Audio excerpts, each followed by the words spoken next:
Friends, I am Dr. Sujit Ghosh. Welcome to my channel, Dr. Ghosh Presents.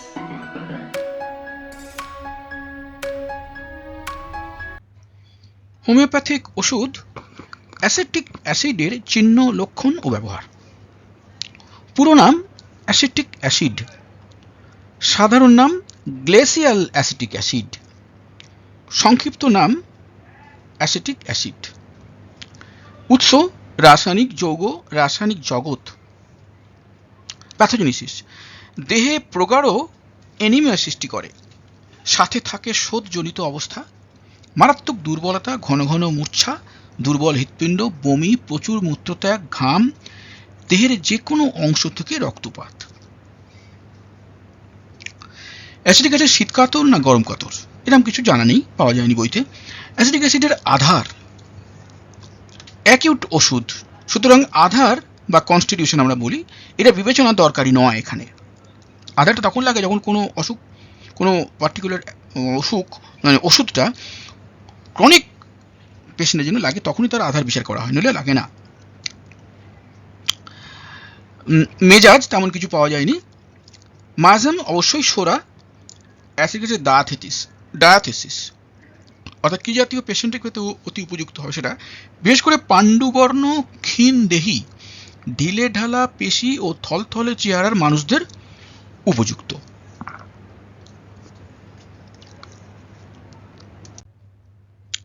Acetic অ্যাসিডের সাধারণ লক্ষণ: সর্বদৈহিক anaemia, মোমের মতো পাণ্ডু বর্ণের মুখ, অতি ক্ষীণ দেহ, ভয়ানক দুর্বলতা, ঘন ঘন মূর্ছা যায়, শ্বাসকষ্ট, দুর্বল হৃৎপিণ্ড, প্রচুর প্রস্রাব, ঘাম, বমি হয়। অ্যানাস্থেটিক গ্যাসের প্রভাবকে প্রশমিত করে। লাইনটাকে আমি কালো মোটা করে দিয়েছি কারণ এই সিমটমটা খুব কাজে লাগবে যখন হোমিওপ্যাথিক হসপিটালে সার্জারি করা, অনেক হোমিওপ্যাথিক সার্জারি করা হয়, অ্যালোপ্যাথিক ডাক্তারের সার্জারি করে দিয়ে যান। সেই সময় অনেক সময় পেশেন্টের অ্যানাস্থেটিক গ্যাসের প্রভাবে পেশেন্ট খুব কষ্ট পায় বা দীর্ঘক্ষণ অজ্ঞান হয়ে থাকে। তখন আমরা এই অ্যাসিটিক অ্যাসিডের তুলে দিয়ে শুঁকালে সে কিন্তু আস্তে আস্তে তাড়াতাড়ি জ্ঞান ফিরে পাবে।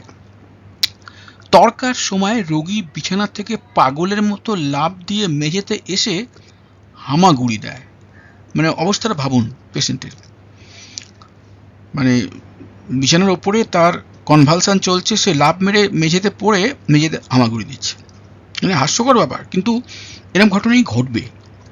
সার্বদৈহিক সাধারণ শোথের এক কার্যকরী অসুখ। সার্বদৈহিক শোথ, সারা শরীর ফুলে যাবে জল জমে, নাক, পাকস্থলী, ফুসফুস, আলসার ইত্যাদি থেকে রক্তক্ষরণ হয়। বাচ্চা কোলে থাকতে যায়, ডান দিকে উপরে চলে কোলে থাকার তার কাছে খুব পছন্দ। নেভি কড়া আঁচিলের ওষুধ। কড়া আমরা জানি, আঁচিলও জানি। নেভি জিনিসটা কেমন দেখতে সেটা নিচে দেখিয়ে দিয়েছি, দেখুন। নেভি হচ্ছে এইরকম, চামড়ার উপরে ছোট ছোট ব্রাউন ইরাপশন গোছের জিনিস, হলো নেভি। অ্যাসিটিক অ্যাসিডের মানসিক লক্ষণ: নিজেদের অসুখ ও বাচ্চাদের বিষয়ে দুঃখ করে। রোগী নিজেদের অসুখ ও বাচ্চাদের বিষয়ে দুঃখ করে।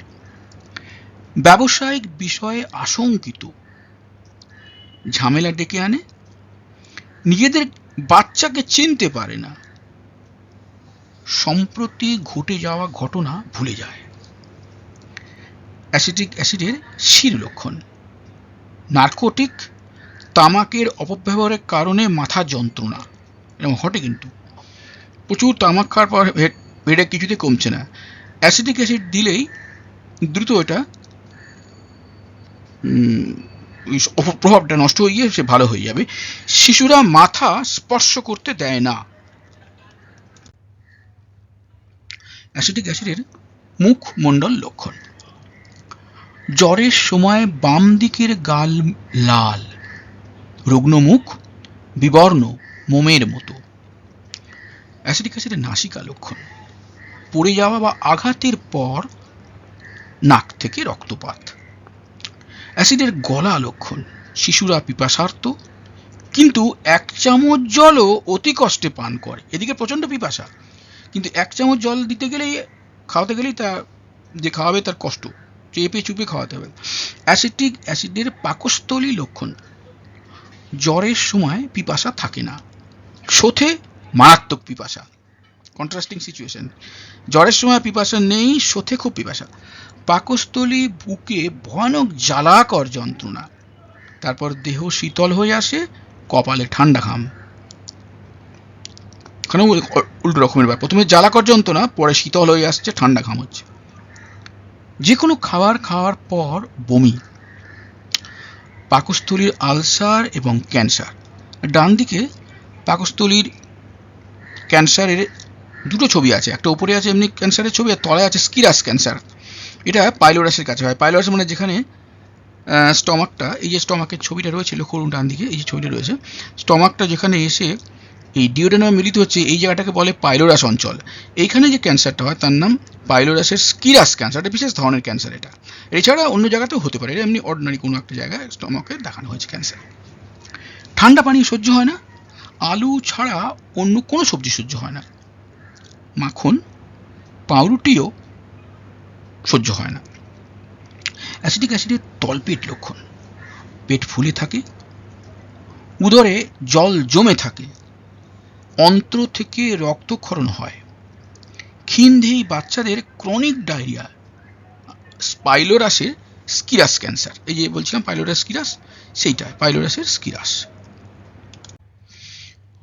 অ্যাসিটিক অ্যাসিডের মূত্রাদি লক্ষণ: প্রচুর বর্ণহীন মূত্র, খুব পিপাসা এবং দুর্বলতা সহ ডায়াবেটিস। অর্থাৎ অ্যাসিটিক অ্যাসিড যারা ডায়াবেটিস ভুগছে তাদের একটা ভালো ওষুধ। সিমটম যদি টোটাল মিলে যায় অবশ্যই কিওর পর্যন্ত করে দিতে পারবে, প্রোভাইডেড রোগী ডায়াবেটিসের যে সমস্ত নিয়মগুলো মেনে চলতে হয় সেগুলো মেনে চলেন, তাহলে কমপ্লিট কিওর হয়ে যেতে পারবেন তিনি। অ্যাসিডিক হোমিওপ্যাথিক ওষুধের এইটাই গুণ, ওষুধ ঠিক জায়গায় দিতে পারলে, ঠিক সময় দিতে পারলে কিওর হয়ে যাবে। কিন্তু যেহেতু অসুখটা, ডায়াবেটিক অসুখটা খাওয়া দাওয়ার উপর ডিপেন্ড করে থাকে, সেহেতু রোগীকে সেটা কিন্তু নিজে কন্ট্রোল করতে হবে। অ্যাসিডিকের নারী লক্ষণ: বাচ্চা প্রসবের পর মারাত্মক জল পিপাসা সহ জরায়ু থেকে মাসিক মধ্যবর্তী রক্তস্রাব, 2 মাসিকের মধ্যবর্তী রক্তস্রাব, স্তনে ফোড়া হওয়ার মতো অবস্থা, স্তন দুগ্ধ শুকিয়ে যায়, দুধ নীলচে টক, দুধ পানির কারণে স্তন ঝুলে পড়ে, সাকলিং ড্রুপ পড়া ইংরেজিতে, দেহ শুকিয়ে যায়, রোগী মারাত্মক ম্যারাসমাসে ভোগে। ম্যারাসমাস মানে একেবারে ঝাঁটার কাঠির মতো ক্ষীণ হয়ে যাওয়া, খুব রোগা হয়ে যাওয়া, ওজন ধরুন ওজন নেমে গেল 30-25 কেজির এরকম। অ্যাসিডিক অ্যাসিডের শ্বাসাঙ্গ লক্ষণ: শ্বাস নেওয়ার সময় কাশি, শ্বাস দ্রুত নিতে কষ্ট হয়, বুকে ঘড়ঘড় শব্দ। অ্যাসিডিক অ্যাসিডের পিঠ লক্ষণ: সুষুম্না কাণ্ডে যন্ত্রণা, শুধুমাত্র তলপেটের উপর শুয়ে থাকলে ভালো লাগে, প্রচুর প্রস্রাব হয়। অ্যাসিটিক অ্যাসিডের প্রত্যঙ্গ লক্ষণ: পা ও পায়ের পাতার শোথজনিত স্ফীতি। ডান দিকে ছবি দেওয়া রয়েছে, পা এবং পায়ের পাতার শোথজনিত স্ফীতি। সঙ্গে থাকে ডায়রিয়া। অ্যাসিটিক অ্যাসিড এর ত্বক লক্ষণ: সারা দেহে স্পর্শানুভব কমে যায়, এটা খুব সিরিয়াস সিমটম। সারা দেহে স্পর্শানুভব কমে যায়, ত্বক শুকনো, জ্বালা করে। অ্যাসিডের জ্বর লক্ষণ: হেকটিক জ্বর। হেকটিক জ্বর তাকেই বলে যে জ্বরে খুব বেশি এবং খুব কম এই উষ্ণতার ডিফারেন্স 1.4 ডিগ্রি সেলসিয়াস। আপনার মনে হতে পারে যে মাত্র 1.4 ডিগ্রি, এত কম ডিফারেন্স। এটা কম নয়, এটাই ম্যাক্সিমাম ডিফারেন্স। কারণ হেকটিক জ্বর ছাড়া অন্য কোনো জ্বরে মানে খুব বেশি এবং নর্মাল মানে কম এর পার্থক্য 1.4 বেশি কোথাও হয় না, হেকটিক জ্বরেই সেটা হয়। রাতে ঘামে যেন স্নান করে, প্রচুর ঠান্ডা ঘাম হয়। সম্পর্কিত ওষুধের মধ্যে রয়েছে রক্তকরণের পর চায়না, খুব কাজে লাগে এই অ্যাসিডিক অ্যাসিডের ক্ষেত্রে। এই সঙ্গে ভিডিও শেষ হয়ে গেল। আপনার দেখাশোনার জন্য ধন্যবাদ। অসুবিধা থাকলে কমেন্টসে লিখুন, আমি অবশ্যই উত্তর দেবো।